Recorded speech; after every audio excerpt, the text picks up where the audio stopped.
Hey, let's go. I absolutely love Washington strawberries, and when you sprinkle a little of that Crêpe Sisters magic on it, I just couldn't resist stopping by. Crêpe Sisters Cafe is operated by sisters Ashley and Jessica, and when they were first approached about running the business, they had no idea how much they'd fall in love with it. Our first initial thought was, no way, you're crazy, too much work.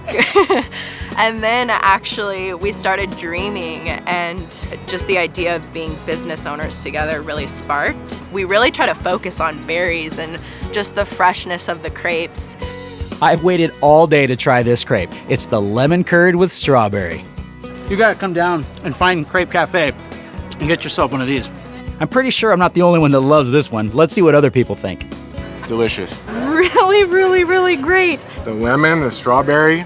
Presentation is fantastic. The really bright lemon It's not too much. It tastes natural. with just the really sweet strawberries. It's just a beautiful combination. Sweet and crunchy, very fresh. I mean, how do you describe a good strawberry? It's just good.